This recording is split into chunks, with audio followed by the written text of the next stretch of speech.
Audio Jungle.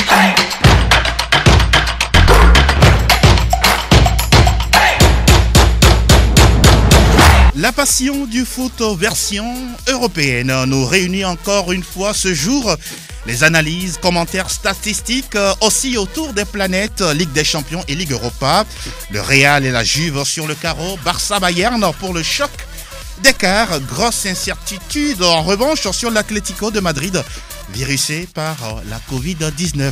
Andrea Pirlo enfile le costume de mystère pour la Juventus. Pour quel défi? Le sujet nous intéresse dans le débat des spécialistes. Vous faites l'émission avec nous, chers auditeurs, en composant les 97 24 26 26 92 03 60 31. À votre disposition, Plateau Foot Europe 633 à pour cosmonaute à bord. Franck Nounyama, bonjour, comment vous allez? Bonjour Angelo Folikoué, on se porte bien, on rend grâce et bonjour à Noël, bonjour à Edouard. Merci d'être là. C'est toujours avec plaisir. Merci infiniment. Nous saluons également la présence d'Edouard Agbetou. Bonjour cher ami. Bonjour mon cher ami Angelo Folikoué, ça fait plaisir. C'est fou comme ça m'a manqué. Ah oui. Ah ouais. Ah oui. Ah là ça fait du bien alors. Ah oui, tout simplement. Ah ben vous êtes prêts hein? Tout de suite. Pour l'aventure. Tout de suite. Super. Noël de Souza est avec nous également. Bonjour Noël, comment tu te portes? Ça va, Dieu merci. Bonjour Angelo, bonjour Edouard, bonjour Franck Nounyama et coucou spécial à l'Alliance Madrid-Tullino. Ah, ça commence déjà. Hein. On annonce que de l'autre côté, c'est Théo Javon qui est aux manettes. À la vidéo, c'est la signature d'Elan Madovon. Vous pouvez regarder et partager cette émission. Justement, je suis Angelo Folikoué. Bonjour à tous. La quintessence du foot en Europe, comme on ne l'a jamais, on ne peut pas le vivre. Restez avec nous. Plateau Foot, c'est parti.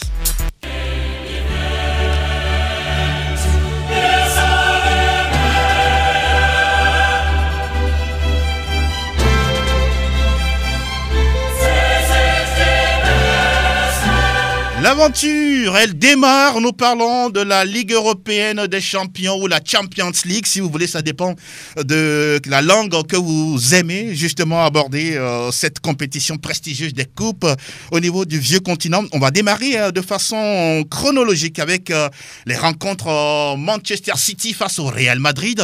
Et puis la Juventus, la dernière fois, certes, qui a battu l'Olympique lyonnais, mais ça n'a pas suffi. Alors, Franck Nounyama, on va s'intéresser à ce duel City-Real Madrid. Finalement, on prend les mêmes et on recommence. Les mêmes causes produisent les mêmes effets. City, en quart de finale, aux dépens du Real Madrid. On s'y attendait un tout petit peu. Lorsque vous voyez un peu le match aller, il y a 5 mois, de l'autre côté du Real Madrid, on s'est dit que oui, City avait un certain avantage. Et on l'a vu la dernière fois, dans ce match retour, le Real n'était pas aussi présent dans le match, surtout avec l'absence de leur capitaine Sergio Ramos. Vous pensez que ça a pesé? Ça a pesé. Un seul être vous manque et tout est dépeuplé, pesé, disait Lamartine. Hein? Ouais, si je ne me trompe pas.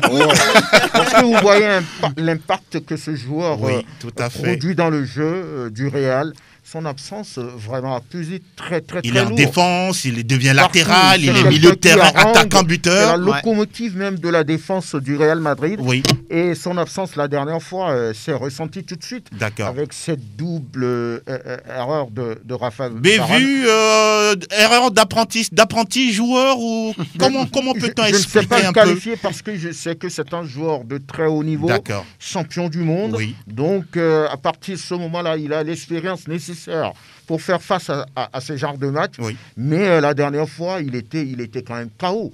À côté d'Eder Militao, qui reste, on va dire, un jeune défenseur qui n'a aucune référence, qui n'a aucun recul.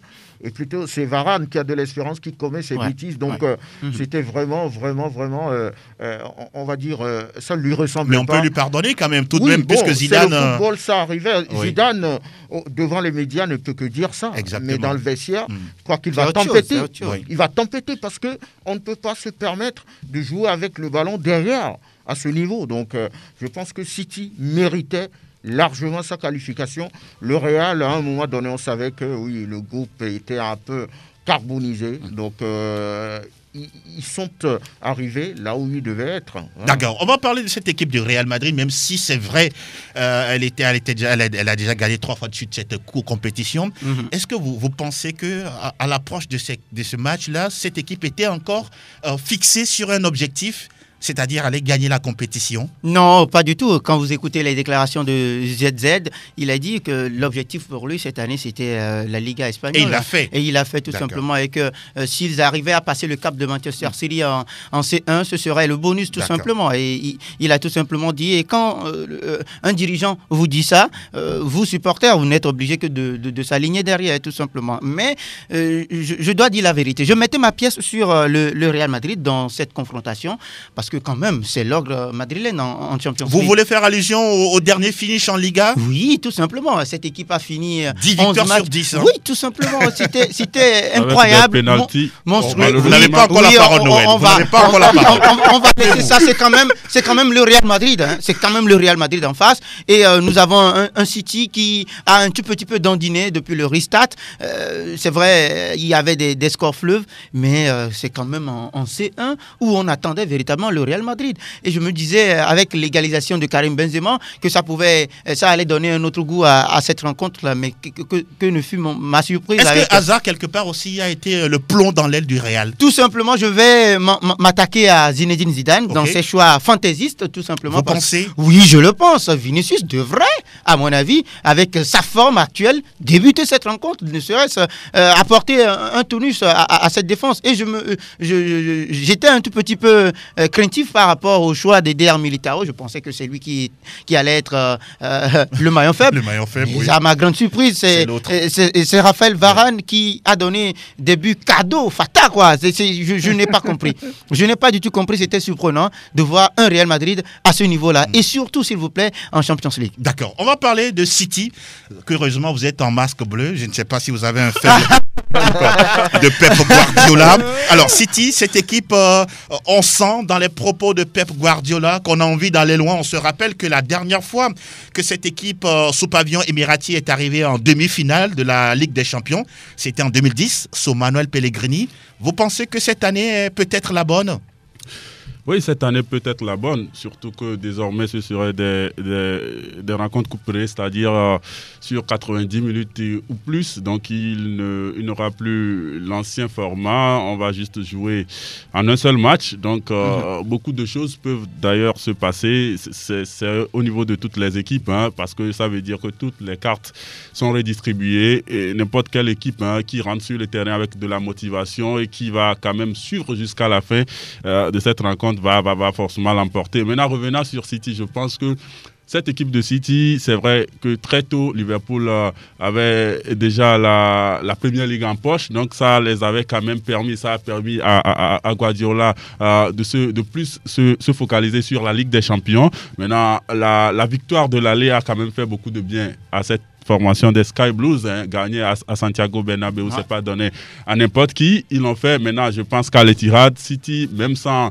supporters, n'aurait pas de problème parce que les supporters de City, après tout, ce ne sont pas les meilleurs d'Europe. Maintenant, dans cette rencontre, ce que j'ai apprécié, c'est la densité du milieu de terrain avec un Kevin De Bruyne qui était dans ses grands jours. Maintenant, vous voyez un peu la pression, comme Guardiola sait le faire, la pression sur les joueurs du Real Madrid à chaque fois qu'ils ont le ballon, la pression pour les empêcher de bien ressortir le ballon. Et c'est sur ces coups-là que les deux buts sont arrivés. Raphaël Varane, on dit souvent que quand le berger n'est pas là, les brebis sont égarées. Je pense que Varane, cette fois-ci, c'est la brebis qui s'est égarée en l'absence de son berger qui est Sergio Ramos. Mais quand vous parlez de cette façon de Varane, c'est comme si vous êtes en train de dévaluer le joueur. Non, on ne dévalue pas le joueur, mais il y a des erreurs que vous faites. Attention, Ramos aussi en commun. Oui, Ramos.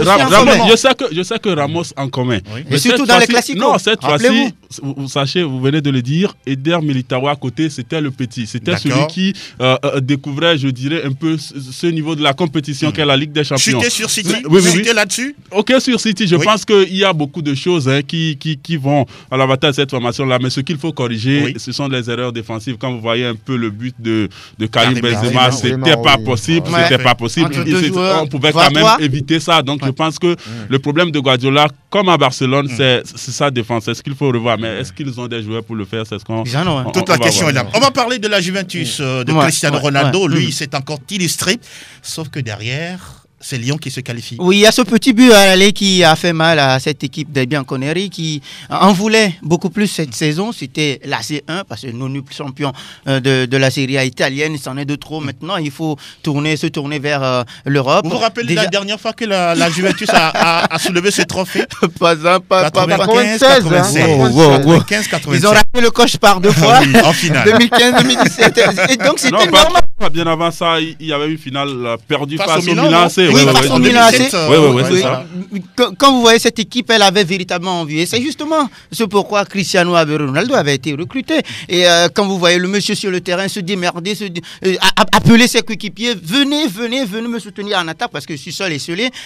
Nous avions compris qu'au cours de cette saison que Mauricio Sarri n'a pas réussi son pari. L'objectif. Vous pensez qu'il a été mauvais? Oui, il a été mauvais dans ses choix fantaisistes, dans ses choix tactiques et aussi l'animation de jeu où tout doit forcément passer par Paulo Dybala où quand on sait qu'on a un joueur comme Cristiano Ronaldo qui a besoin de centre à chaque fois au cours d'un match, et on ne lui fait pas des centres, on veut à chaque fois pousser et pourtant il a changé beaucoup de fois de coiffure. Hein.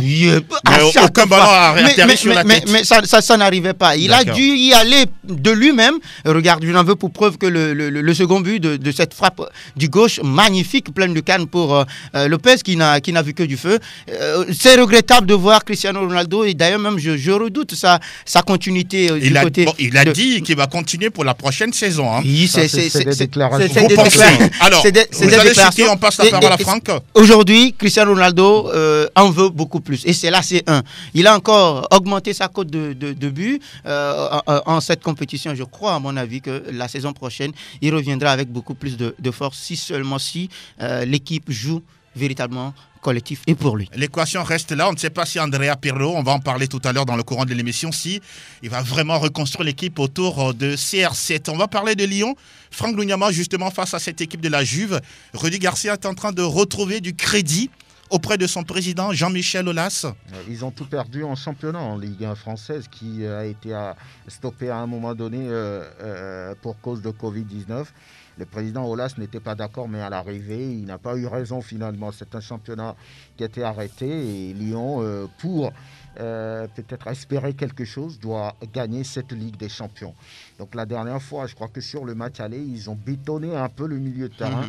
Ils ont joué en 3-5-2, ce qui leur a permis quand même de ne pas laisser trop d'espace à Cristiano Ronaldo, qui en a besoin pour faire ses déroulés, pour faire ses déboulés, pour faire ses frappes.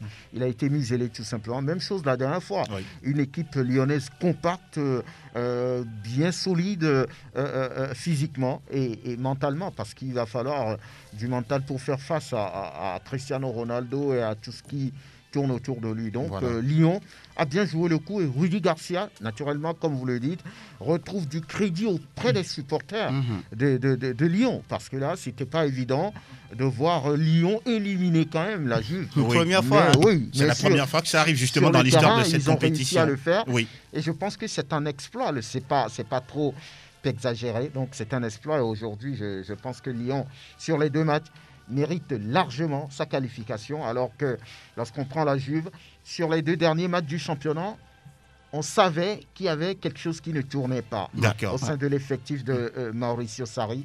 Et ça s'est révélé sur ce match retour. Et la preuve, la conséquence, elle est tombée, le coup voilà, de pied est là. Sarri est parti. Sarri limogé, remplacé par un certain Andrea Pirlo. On va en parler tout à l'heure justement dans l'émission. Lyon qui va continuer l'aventure avec le Paris Saint-Germain. Il y a 2 clubs français au niveau de ces quarts de finale, format Final Four de la Ligue européenne des champions. On va s'intéresser à la confrontation Bayern Munich-Chelsea. Franck Lugnaman, je pense que votre masque, on va essayer de le revoir un peu parce que certains auditeurs nous disent qu'on ne vous reçoit pas vraiment comme il se doit. Très bien. On n'entend pas votre voix réelle. Voilà, peut-être le mauvais côté de cette histoire-là. Ça nous embête, mais bon, c'est les règles. C'est les règles, nous sommes obligés. Voilà, on est obligés. Donc, je pense que ce match-là, c'était gagné d'avance. Logique, parce qu'il y avait 3-0 chez Chelsea. Il va falloir un tsunami pour retourner la situation. Donc, c'était pas possible. Voilà, un miracle, un tsunami pour retourner la situation en faveur de Chelsea. La dernière fois, on s'y attendait. On savait qu'il fallait conclure l'affaire.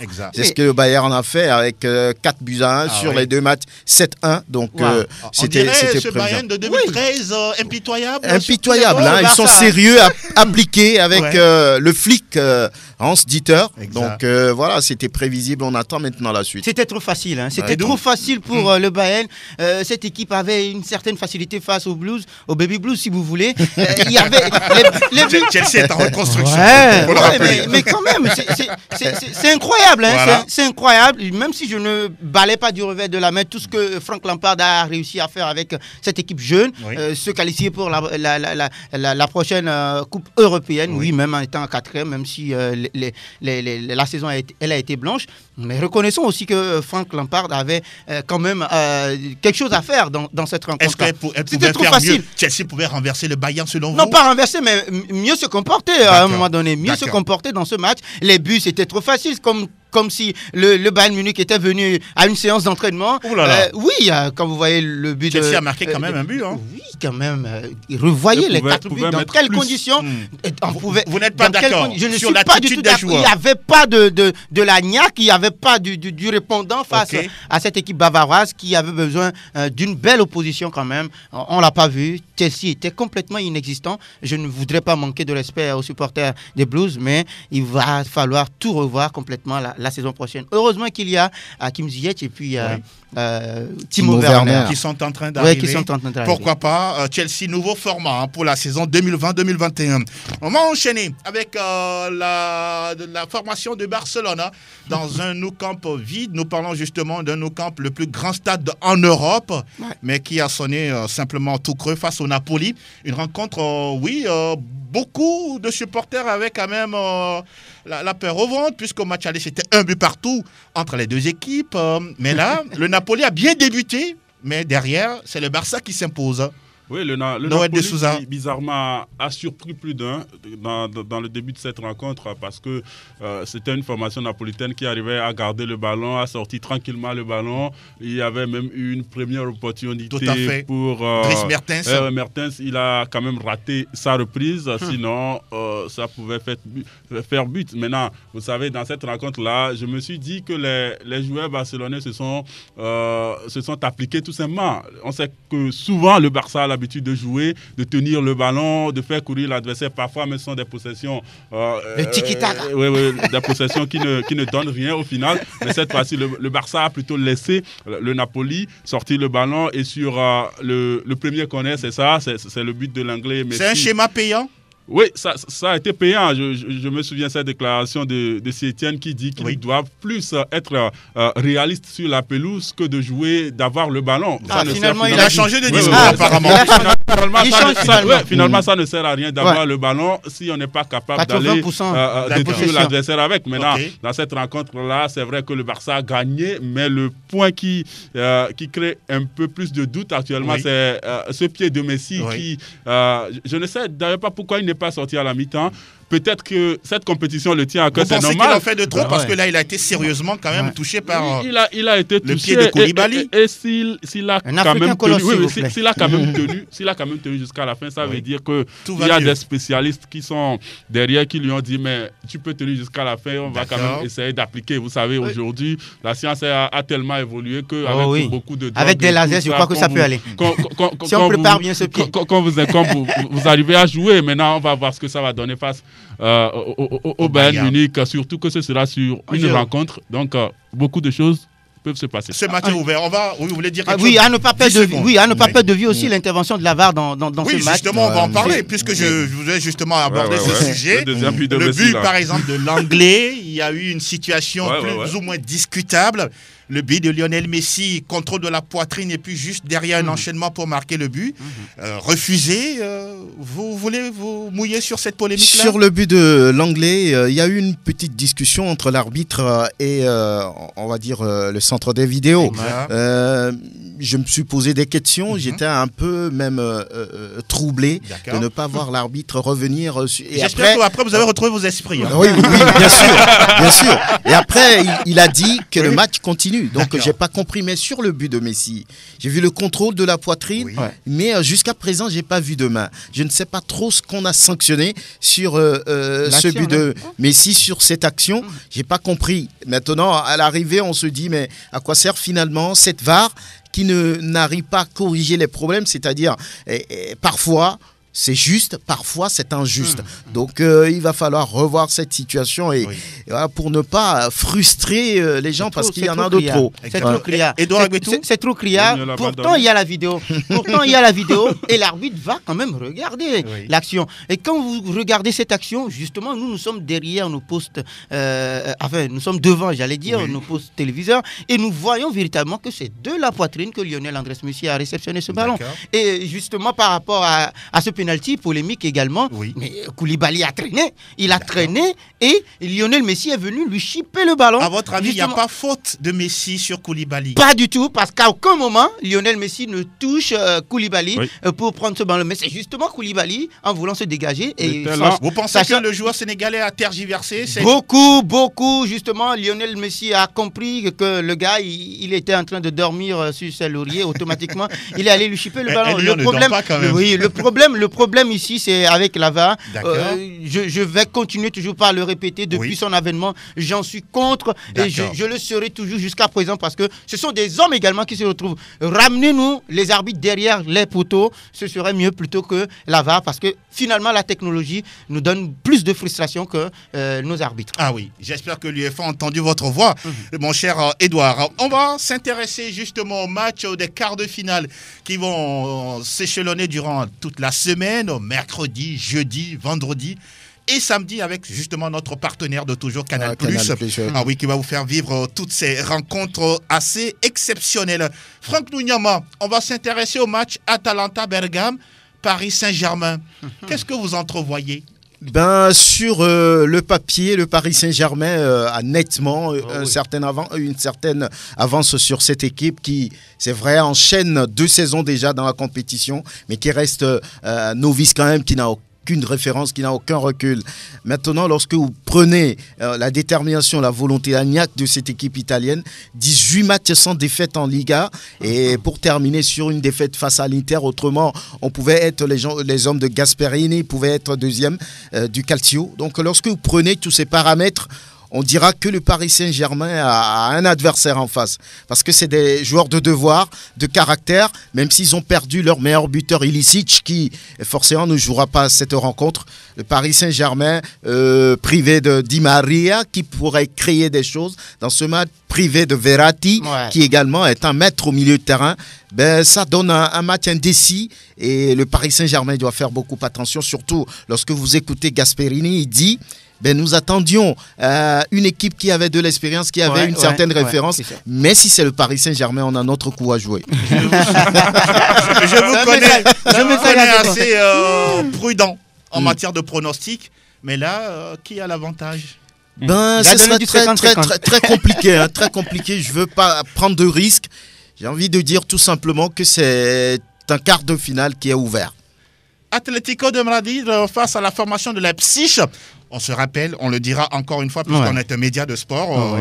L'Atlético virusé. 2 personnes dans le... Bon, on ne sait pas si c'est dans le staff. Ils n'aiment jamais communiquer là-dessus. Voilà, pour l'instant, il n'y a pas eu de précision. Il faut être prudent. Il faut couvrir la chose. Peut-être la Simeone mais ce qui est sûr, ils ont été mis en isolement pour ne pas faire le voyage du côté du Portugal. Justement. Vous voyez quoi dans cette rencontre, Leipzig-Atlético de Madrid? Beaucoup d'incertitudes. Vous savez, c'est une rencontre qui est ouverte. On ne sait pas la formation qui va l'emporter parce que Leipzig a quand même éliminé le Tottenham, un finaliste de l'an dernier. Maintenant, l'Atlético Madrid également. Et de quelle manière?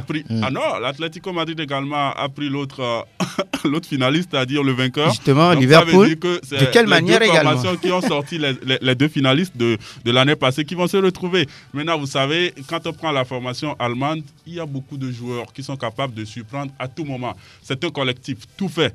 Et avec de telles équipes en face, il faut faire très très attention. Maintenant, aujourd'hui, avec l'Atlético, on ne sait pas trop la forme de ces joueurs-là. C'est vrai qu'il y a eu cette fin de saison en Espagne, mais ça fait déjà quelques semaines. La forme dans laquelle se trouvent ces joueurs, on ne sait pas. C'est vrai que l'autre fois, Lyon nous a prouvé que quand on se repose, quand on a de la fraîcheur, on peut faire mal, surtout quand on a la Juventus karatéka Cristiano en face. Maintenant, vous savez, ça va être très très disputé. Je pense que l'Atlético, avec l'expérience de cette compétition-là, va fouler la pelouse avec l'avantage de savoir ce qu'il faut faire à ce stade de la compétition. Maintenant, on espère que les joueurs qui sont virissés ne seront pas les joueurs clés de l'effectif de Diego Simeone. Quand on prend le portier de l'Atlético, par exemple, s'il est virissé, s'il ne doit pas jouer. Yann Oblak, imaginez. Oblak, ça va faire très mal à cette formation de l'Atlético Madrid. Maintenant, c'est une rencontre très ouverte et je dis la formation qui va fouler la pelouse avec l'envie et la hargne de gagner parce qu'il n'aura plus de retour. Donc, je pense qu'il faut tout faire, il faut tout donner en même temps et ça va se jouer jusqu'à la fin. Alors, on a parlé des matchs de mercredi, jeudi. On enchaîne avec celui de vendredi. Ah oui, c'est un choc, hein. C'est du déjà vu. Le titre d'un film, on peut le dire ainsi. Oui, tout simplement. Barcelone, Bayern Munich. Oui, du répondant à l'autre, 2013 pour le Bayern et puis 2015 pour le Barça. Rappelez-vous de ce dribble de Lionel Andrés Messi sur Jérôme Boateng qui a fait polémique et qui continue d'ailleurs toujours par lettre. C'est dire que ce sont des retrouvailles entre deux formations qui se connaissent très bien. Mais aujourd'hui, l'avantage pour le Bayern, à voir tout ce que cette équipe a réalisé tout au long de la saison jusqu'à maintenant, et le Barça qui a laissé énormément de plumes au cours de cette saison avec le changement d'entraîneur. Valverde est parti, Quique Setién est arrivé avec ce jeu non convaincant. Et c'est face à cette équipe-là qui regorge un certain Robert Lewandowski, monsieur but sur but chaque saison, 40 par saison, plus de 40 buts par saison, et qui continue toujours par le prouver tout au long de cette Champions League. À juste titre, il est le meilleur buteur d'Europe. Et c'est dire qu'en face, il n'y a que Lionel Andrés Messi aujourd'hui. Il n'y a que Lionel Andrés Messi alors qu'il y a un Thomas Müller qui est revenu dans sa plénitude. Il y a la colonie française également qui est présente. C'est dire aujourd'hui que je vais mettre ma pièce sur le Bayern dans cette rencontre, mais c'est quand même le Barça en face. Et eux aussi, ils le savent et ils feront extrêmement attention. Un match qui va encore retenir toutes les attentions, Angelo. Lyon peut-il écarter Pep Guardiola de son envie d'aller prendre cette coupe-là? C'est des retrouvailles aussi, puisque l'année dernière, ils se sont retrouvés en phase de poule. Et Lyon a pris, je crois, 4 points sur 6 au Mancunien. Ce qui veut dire que c'est psychologiquement, c'est un certain avantage pour les hommes de Rudy Garcia. Mais c'est une autre compétition, c'est une autre formule. C'est pas la même chose que la saison dernière. Donc, tout peut arriver sur un match. Tout peut arriver sur un match. Maintenant, lorsque je vois un peu Pep Guardiola qui a gagné face au Real, c'est également quelque chose qui pourrait revigorer tout le groupe. Lyon également, pour avoir éliminé la Juve, a, on va dire, une certaine confiance pour affronter le reste de la compétition. Tout peut arriver. Maintenant, je ne me permettrai pas de ne pas réagir sur ce match Barcelone-Bayern de Munich. Je crois que lorsque vous écoutez Quique Setién, il a dit qu'il n'y a pas de favori et que ce match-là se jouera avec beaucoup de respect dans les deux camps. Heureusement que nous avons les meilleurs joueurs du monde, Lionel Messi. Comme toujours. Voilà, comme toujours, il a parlé de Lewandowski, ce qui veut dire déjà qu'il reconnaît la valeur de l'adversaire en face. Maintenant, le problème du Barça, c'est cette défense qui est un peu lourde, qui n'arrive pas à réagir face, on va dire, à une certaine furie de l'attaque bavaroise qui est Gnabry, Lewandowski, Thomas Müller. Il y a tellement de joueurs, les déroulés de Davis, donc c'est beaucoup de choses face à cette équipe barcelonaise. Vous voyez le Bayern favori. Un peu moribonde. Bayern favori, Franck Oui, je peux le dire. Mais attention au Bayern également. L'excès de confiance pourrait tuer. Donc, je pense que c'est un très beau match à suivre. Et je partirai sur 55-40 pour le Bayern. Il y a 55-45. Il y a également les bourdes de Manuel Neuer, à ne pas perdre de vue également. Vieillissant, mais qui continue toujours par garder. Souhaiter cela quand même. Qui le fasse, pourquoi pas? Pourquoi pas, ça fera les affaires. De toute la façon, le Bayern a plus de supporters. Voilà qui est dit en ce qui concerne les rencontres de mercredi, jeudi, vendredi, samedi. Pour la Ligue européenne des champions, on va remonter le générique Plateau Foot Europe et derrière, Nous parlons Ligue Europa. Nous sommes de retour dans le studio Messanyamé avec Noël de Souza, Edouard Agbetou et Franck Nounyama sous la supervision assez soutenue d'un certain Eloma Dovron, justement, qui réalise la vidéo de cette émission à retrouver sur radiosportfmtg.com et puis sur YouTube. Europa League, on va s'intéresser à la défaite ou à l'élimination de Retafe de Jane Dakonam.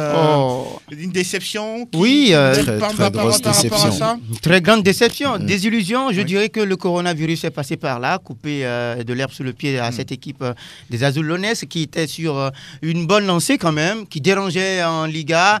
Depuis qu'elle a accédé en première division, elle a maintenu une certaine dynamique. Et dire que le coronavirus est venu à couper tout simplement l'élan qu'avait cette équipe de notre compatriote et capitaine Jane Dakonam, capitaine justement de cette équipe des Azulones. La dernière fois, la rencontre pouvait être relancée avec ce pénalty manqué par Moreno, non?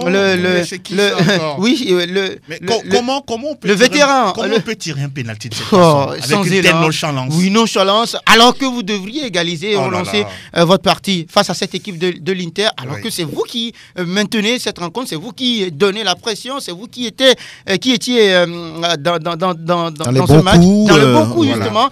Les occasions vendanger ça et là. Incroyable. On ne va pas perdre de vue ça aussi avant le pénalty raté. Oui. Il y avait tellement d'occasions. Retafe avait l'opportunité de pouvoir ouvrir le score, mais ils n'ont pas pu. Je comprends pourquoi cette équipe se retrouve à ce niveau-là. Manque d'efficacité criard de la part des hommes de Pepe Bordalas. En tout cas, on leur souhaite le meilleur, même s'ils ne seront pas en Europe la saison à venir. Rappelons juste quelques scores. Manchester United s'est imposé 2-1 face à Lask. Il faut rappeler le bonheur. Les Red Devils, c'était déjà super vainqueur. 5-0. Leverkusen épingle Glasgow Rangers 1-0. Le FC Bâle, même score face à l'Eintracht Francfort. Séville qui corrige la Roma 2-0. Un grand homme. On aura les matchs des quarts de finale ce lundi, ce soir même. Inter Milan face à Leverkusen. Manchester United s'oppose au FC Copenhague. Là aussi, il y a un match. Ça peut passer. Et puis mardi, on aura le Shakhtar Donetsk FC Bâle et puis Wolverhampton face à FC Séville. Ah oui, je vous recommande ce match parce que les Wolves sont très bons, tout comme les Sévillans d'un certain Roulen Lopetegui. Avec un certain Drama Traoré en face. Pas... Oui, lui, je pense qu'il s'est trompé de sport. Il devait être un rugbyman. Très technique et avec une pointe de vitesse incroyable. Messieurs, on va s'intéresser à la retraite d'un certain Iker Casillas. C'est tombé dans le cours de la semaine, pas plus tard que samedi. Voilà, 39 ans, plus de 1000 matchs disputés, justement sous les maillots d'un certain Real Madrid et puis du FC Porto, Coupe du Monde 2010, Euro 2008-2012, 3 Ligues des Champions 2002-2014. S'il vous plaît. Vous avez un mot à l'endroit de Sanika? Non, c'est une légende. C'est une légende qui dit stop désormais. On le connaît. Très tôt, à 17 ans déjà, il prend, on va dire, les commandes de la perche madrilène et il y est resté pendant très longtemps. C'est énorme. Pendant très longtemps, même pour quand devenir l'ange gardien. Voilà, même s'il quand il quittait cette équipe, c'était avec de la peine. Et il n'avait pas voulu. Quelque part, est-ce qu'il n'a pas été aussi bien récompensé dans la manière de le remercier? Parce que quelque part, on a senti que Iker Casillas est parti du Real dans l'anonymat. Oui, dans l'anonymat, oui. C'est passé par là. Voilà, c'est ce qui lui faisait mal. C'est ce qui lui faisait mal pour lui. Il n'a pas été, on va dire, remercié comme il le fallait. Voilà. Mais on retiendra quand même, vous l'avez dit, les victoires, les titres de ce joueur. Exact. Champion du monde, champion d'Europe avec l'Espagne. Il a tout. Plus de 800 matchs avec le Real Madrid. Voilà, donc c'est une icône là-bas et voilà, aujourd'hui il n'y a rien à dire. Ça devait être un exemple pour les gardiens. Exact. Un gardien gagner autant de titres. C'est une fierté pour le football espagnol. En tant que capitaine, aujourd'hui, il peut prendre sa retraite avec joie. Il sort par la grande porte, même s'il a eu, on va dire, un problème cardiaque, voilà, qui en mai dernier, qui l'a mis un peu entre parenthèses. Donc, Iker Casillas, c'est une icône, c'est une légende du foot espagnol. Ah oui, messieurs, grand respect à vous. Noël de Souza. Je retiens plus d'Iker Casillas. Je pense que Franck a presque tout dit, mais c'est cette capacité-là à faire la part des choses. Il vous souvient quand Mourinho était arrivé au Real Madrid. Je ne sais pas le discours qu'il tenait à l'endroit des joueurs, mais c'était finalement devenu une guerre. Il y avait un bras de fer. Possible entre les joueurs du Barça et du Real. Et je pense que étant capitaine à un moment donné, Sergio Ramos, qu'est-ce que je veux dire Vous aimez Ramos, hein? Non, c'est parce qu'il n'était pas là que Varane était perdu. Donc, vous savez, Iker Casillas essayait quand même de dire à ses coéquipiers, mais attention, c'est le Barça et le Real qui faisait l'équipe nationale d'Espagne. Oui. On ne va pas, à cause de ce Portugais qu'est Mourinho, détruire nos liens. Donc, je pense que c'est à cause de ça que ce que disait Mourinho dans les vestiaires se retrouvait dans la presse, parce que Casillas avait une femme qui était journaliste. Donc, je pense que Mourinho ne l'a jamais pardonné le fait de l'avoir fait ce coup. Donc, c'est ce qui a d'ailleurs causé... c'est ce qui a d'ailleurs causé la rivalité. On a ramené notre portier et tout. Et puis, finalement, Lopez. Il a quitté le Real Madrid, mais je pense qu'à un moment donné, c'est vrai qu'il a une carrière, une bien remplie, énorme, mais ce qu'il a su faire avec ses coéquipiers, je pense que c'est très intéressant, parce que quand ça va dans le va-vite, vous voyez les gens comme Sergio Ramos, ils s'en foutent, c'est ce qu'on le dit qu'il fait. Mais pourtant, il y a Gianluigi Buffon. Hein? Oui, il y a Buffon, mais ce qu'il a su faire, cette capacité-là de fédérer et les joueurs du Barça et les joueurs du Real Madrid, qui a quand même permis, qui a fait du bien à la sélection espagnole. Justement. Quand même très énorme. C'est important. Il faut rappeler également que Pedro Rodriguez Ledesma, notre Espagnol de Chelsea, a quitté justement le club de Londres après avoir gagné une Première Ligue en 2017 et puis une FA Cup et puis une Europa League en 2019. Oui, pressenti également à Arsenal, c'est Willian qui pourrait quitter bientôt le club de Chelsea. Ça lui ferait du bien. Un certain Roman Abramovich. On va se permettre un petit débat concernant qui là, Andrea Pirlo. On va retrouver Théoa Javon pour le jingle et puis derrière on en parle. Le débat des spécialistes. Les grands joueurs automatiquement ne deviennent pas des grands entraîneurs. Il y a le cas Maradona. Un certain Mancini, il dit Balotelli court, il marche. Des anciens joueurs qui deviennent pour la plupart des grands entraîneurs. La preuve avec Zinedine Zidane, ce qui veut dire qu'ils ont forcément une autre façon de penser le football aujourd'hui. On n'est pas forcément obligé d'être un grand joueur pour être un grand entraîneur, ce que Mourinho a réussi. C'est le côté spirituel, magie, tout ça là. C'est vrai, nous sommes en Afrique, on va me dire que tout peut se passer, mais à 99%, vous gagnez le match sur le terrain. Et l'autre là, on va dire que c'est une chance qui vous a souri.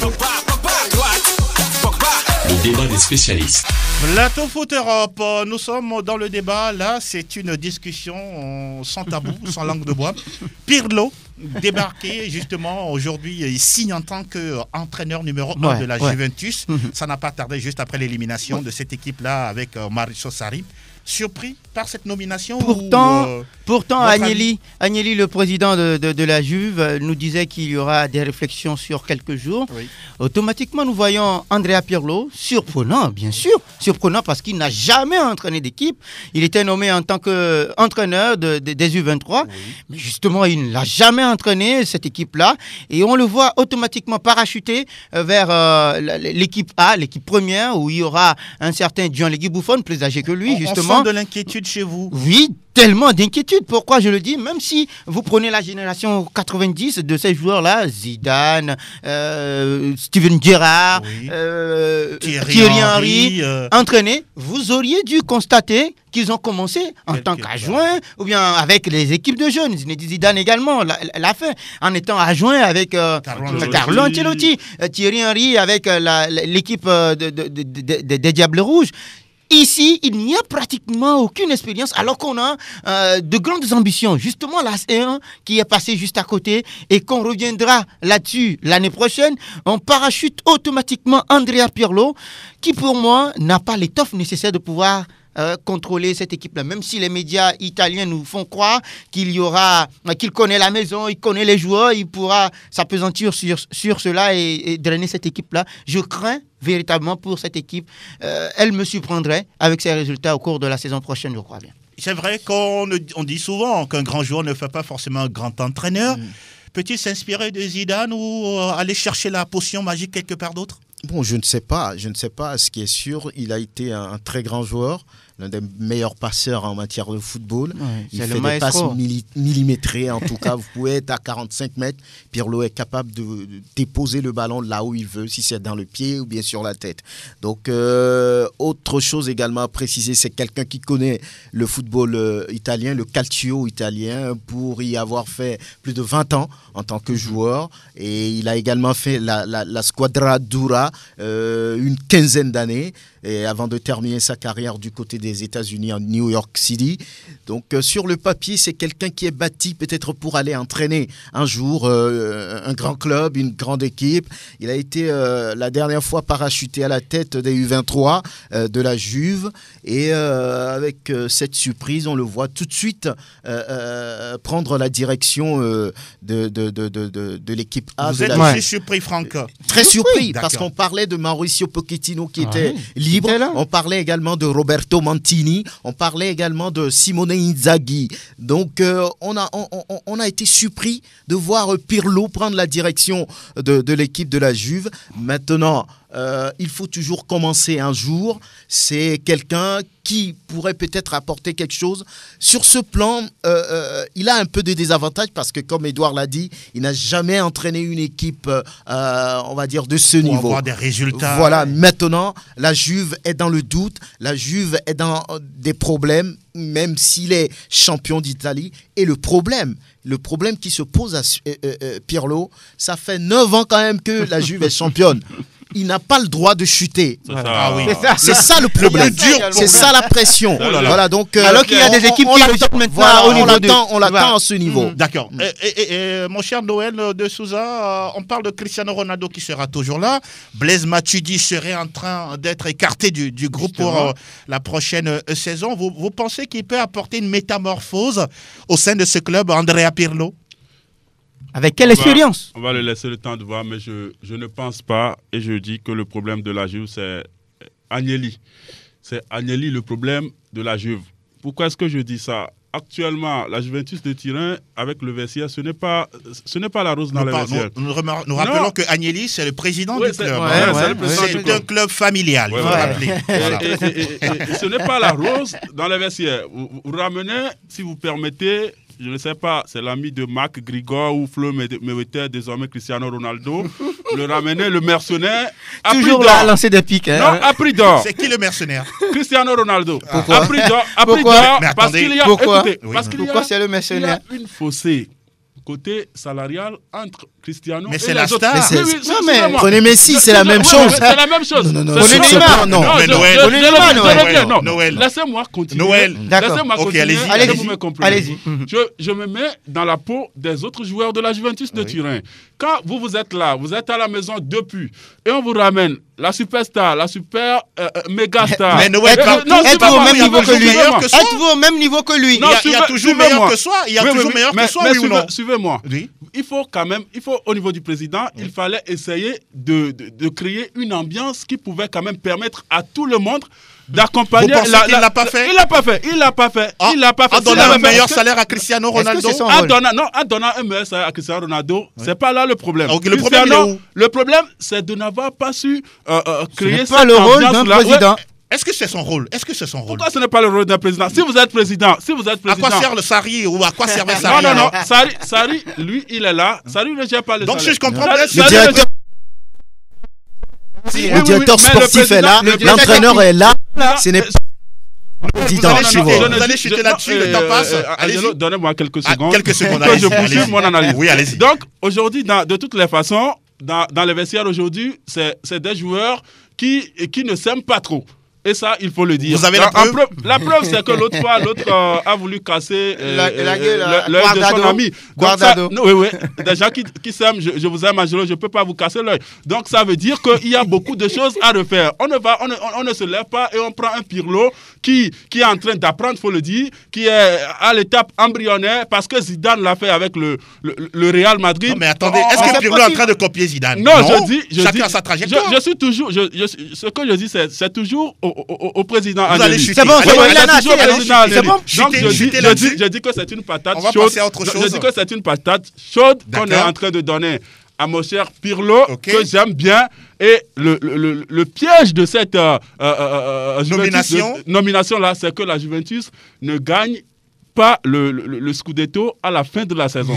C'est ce qui sera le poison même de Pirlo. Vous êtes dubitatif, c'est ça. On laisse le temps au temps, on verra si j'ai raison ou pas. D'accord, on attend. De toute façon, le studio Messa Niamey, il est là. On aura tout le temps de vous retrouver justement pour parler de la progression ou non d'un certain Andrea Pirlo à la tête de la Juventus. On va vous donner, chers auditeurs, désormais l'occasion. Oui, vous aussi, vous faites l'émission avec nous, même à la maison. Partout où vous vous trouvez, vous nous rejoignez en composant les 97 24 26 26 92 03 60 31 pour évoquer le sujet de votre choix. Bonjour auditeur. Oui, bonjour Angelo et bonjour à tout le plateau. Oui, bonjour. Joël Aïe, comment vas-tu? Alhamdoulilah, je suis toujours debout. Alors, nous vous écoutons sur quel sujet?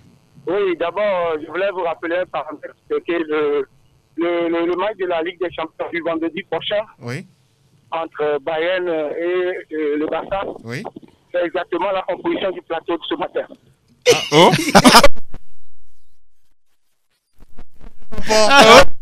Bon, c'est juste un rappel.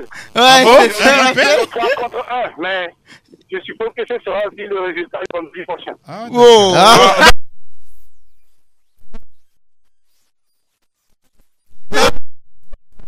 Ok. Pirlo à la tête de la Juve. Oui. Je pense que c'est trop tôt. Ok. Il a été trop vite parachuté à ce niveau. D'accord. Bon, le Real a mangé son totem, donc c'est passé par là. Okay. Mais nous, quand même, on a joué Copenhague. Oui, lundi. Vous jouez ce soir, hein? Vous jouez ce soir? Bien sûr, c'est ce soir. Oui, d'accord. On fera ce qu'il faut, quand bien même ce ne sera pas facile. Ça, c'est vrai, ça, c'est vrai. Allez, bonne suite d'émission. Merci. Bon lundi à tout le monde. Merci le prophète, à très bientôt. On va prendre quelqu'un d'autre derrière Joël Aïe. Bonjour, auditeur. Allô, bonjour. Comment ça va?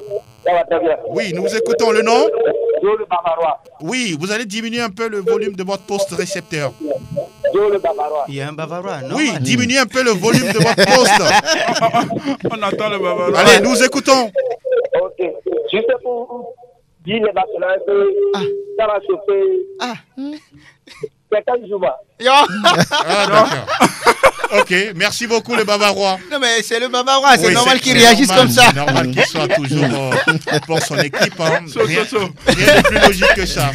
On va toujours, avec la complicité de Théo, prendre un autre auditeur. Auditeur, bonjour. Bonjour. Comment vous portez-vous? Bien. Bien, on veut connaître le nom qui se cache derrière cette voix. C'est Saint-Pascal. Pardon? Saint-Pascal. Pascal. Oui. Oui, Pascal, nous vous écoutons. C'est pour dire que le match de vendredi, oui, nous allons surprendre les Bavarois. D'accord. Parce que les réalités du football est autre. C'est ça. Et souhaiter bonne chance à tous les Barcelonais. Ah oui, vous avez dit Bavarois, apparemment. Alors, mais dis-moi, quelle est la force de ce Barça-là qui ne convainc pas face au Bayern? La force, c'est notre Messi.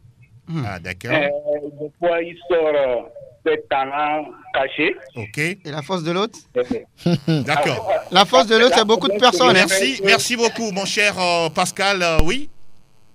Il est parti apparemment. Bien sûr. C'est bien noté, Pascal, pour vous. Bon courage à vous, justement. Oui, bonjour. Alors, oui, bonjour.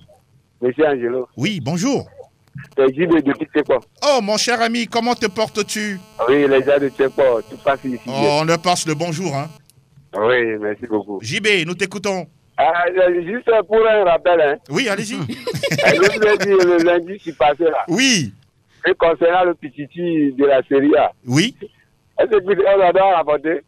Mais, vous n'avez pas écouté l'émission? Oui, je sais quand même. Ah oui, c'est... Je vous ai dit que quand il n'y a pas de pénalty là. Pas sérieux, JB. Oui. Apparemment, ce matin, ce sont des appels de pique. Mais franchement, je le remercie quand même. Hein. Oui. Parce qu'il a réussi un doublé. N'est-ce pas? C'est un joueur formidable. Hein? C'est ça. Mais il ça va avec ce doublé-là. Voilà. Donc, je remercie beaucoup. Merci beaucoup, JB. C'est un ça. N'est-ce pas? Oui. Ah oui, Cristiano Ronaldo, c'est une superstar. Ils sont deux. Ils sont deux, hein? Oui. Merci, JB. Concernant notre match là. Oui, allez-y. Bayern, oui. Moi, notre jeu ne me convainc pas. Hein. D'accord. Oui. franchement, moi je supporte une équipe, mais. Oui, oui. Parler de la vérité. Ah, c'est ça, c'est fair play. Ah, oui. Il est réaliste. Notre jeu passe sur l'honneur. C'est aussi ça le réalisme. Ouais. Merci beaucoup, JB. À bientôt. On va prendre quelqu'un d'autre. Oui, bonjour, auditeur. Bonjour. Oui, bonjour. C'est une dame? Oui. Bonjour, madame. C'est la Madrilène. C'est la Madrilène. Wow. Dagan? Oui. Hey, Dagan, comment vas-tu? Ça va bien. D'accord. C'est vrai que Zizou n'est pas allé loin, mais c'est pas grave, hein? Et salut tout le monde au plateau. Merci beaucoup, Dagan. Abadelo. Cette année, c'est pas pour le Real. Hein? Ah, merci beaucoup, merci. Dagan. Merci beaucoup. Merci. Passez une très belle journée de lundi. À bientôt. Merci bien. On va prendre une autre auditrice ou bien un autre auditeur. Ça dépend. Auditeur, bonjour, auditrice. Bonjour. Allô? Ah, c'est un homme. Bonjour. Bonjour, Angelo. Oui, comment vous allez? Je vais bien. Merci. La voix me dit quelque chose. Oui, c'est votre frère Robert Abida. Oui, Robert, comment vas-tu? Je vais bien. Alors, Robert, nous t'écoutons. Oui, ça va aussi chez nous. Oui. La fois passée, je vous disais que je ne vois pas le Real passer. Ah, d'accord. Oui, c'est vrai. C'est vrai. La prophétie a eu. Maintenant, je sais que mon club est malade. On souffre. Oui. Mais devant le Bayern, quelque chose va se faire sentir le vendredi. Un miracle? Nous connaissons. Oui. Intéressant. Ah oui, on sent de la confiance chez vous. Ouais, c'est bien. Mais nous allons se faire sortir quelque chose le vendredi. D'accord, d'accord. Oui. En tout cas, le rendez-vous, il est pris. À vous tous sur le plateau. Merci beaucoup, Robert. Et bonne santé à toi. À très bientôt. À bientôt. On va prendre quelqu'un d'autre qui a composé le 92 03 60 31. Bonjour. Bonjour. Alors, et l'homme le Bavarois? Oui, lui-même. Ah, oui. Ah oui, l'équipe est en forme de ton côté. Il n'y a rien à dire. Hein. Je salue le plateau tout d'abord. Ah oui, respect. Merci. Bonjour. Salut, le Bavarois. Et je salue Joab Betou. Oui, respect, mon frère. Joab, ça va? Ça va très bien. Oui, je croise les doigts. Ok. Moi, je l'avais dit, on s'est baladé. Oui. Face à Chelsea. Oui. Maintenant, on veut les gros morceaux. D'accord. Ça va passer, n'est-ce pas? Bien sûr que ça va passer. Même si ça va être difficile. Fera un doublé. Ah, waouh. Le prophète a parlé. En tout cas, il est de quoi? Il est déjà à 13 buts en 7 matchs de Ligue des Champions, si je ne me trompe pas. Il est en forme. Hein. Non, pas encore. Oui, il y a eu 14. Oui, vous voulez terminer sur... Non, seulement qu'on attend Barcelone de pied ferme. Ah oui, de pied ferme. C'est normal que ce soit ferme. Ouais, c'est normal. Merci, dankeschön, à bientôt. Il n'y a pas que le match Bayern-Barça finalement. Comme on dit chez vous en Allemagne. On va prendre un autre qui s'intéresse à nous, à l'émission. Il veut la faire avec nous. Bonjour. Ouais, bonjour, mon grand. Comment vas-tu?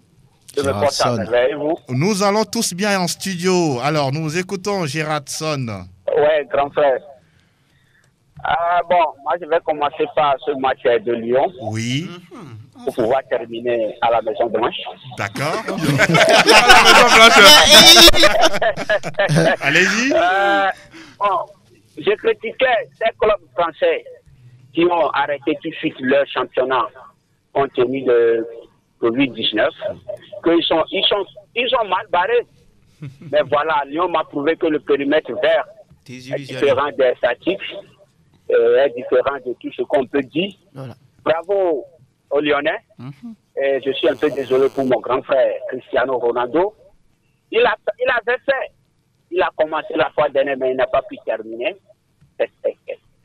Et revenons à la Maison Blanche. Il est très fier en fait. À la Maison Blanche, vraiment, c'est pas que je suis désolé. On sait tous très bien en armée conscience que ce match est à la portée des Sky Blues. Attention. Mais voilà, mon grand, cette erreur de Varane, voilà, je n'arrive pas à me remettre. Beaucoup de courage, Hudson. Je retiens le mot Walaï. Merci infiniment. d'avoir pris soin de nous donner encore la possibilité justement de parler de ces matchs-là. On va prendre le dernier. Théo Javon, avec votre complicité, le dernier qui va être avec nous dans quelques secondes. Il est là. Bonjour, auditeur. Bonjour, oui, nous allons bien et vous? Ok, mais tu peux pas aller en français, s'il te plaît? Ah non. Ah non, je suis désolé. Je suis désolé parce que là, c'est une émission en français. Je suis désolé. On va peut-être avoir l'occasion de parler de ça après, mais là, c'est une émission exclusivement en français. Je suis désolé. On va faire le tour de table pour saluer quelques inconditionnels. Oui, mon cher Edo Noël. Oui, on va saluer tous ceux qui ont l'habitude de suivre cette émission. Vous savez, avec ce nouveau format de la Ligue des Champions, suivre les rencontres avec des stades pratiquement vides. C'est compliqué. C'est pas aussi ça, mais ça nous permet quand même de s'occuper. Maintenant, on va demander à tout un chacun de prendre soin de lui. C'est ce que j'ai à dire. Voilà, Franck Nouniama. Oui, bonjour à tous les inconditionnels de cette émission. Excellente semaine et surtout respecter les mesures barrières. C'est très important. Très important. Je vais en profiter pour faire un clin d'œil à la plateforme 100% foot. Bruno, le Mancunier, à tous les Mancuniers, à tous les Barcelonais. Et ceux qui m'ont écouté, la plateforme PFE également, Blackflick. Ils sont nombreux. Je ne vais pas laisser Delanoff également de côté. Merci pour l'invitation. Merci beaucoup à vous, messieurs, d'être passés dans le studio Messanyamé. Un coucou spécial à Yedi Bauma Espoir et à tous ceux qui sont justement du côté du quartier Kégué et Novici. On va s'arrêter ici. Elomadovo, mille merci. Mille merci également à Théo Javon. On se donne rendez-vous lundi, toujours avec le même plaisir et la même fougue de vous servir. Restez sur Sport FM, la radio qui mouille le maillot. À très bientôt. Ciao, ciao.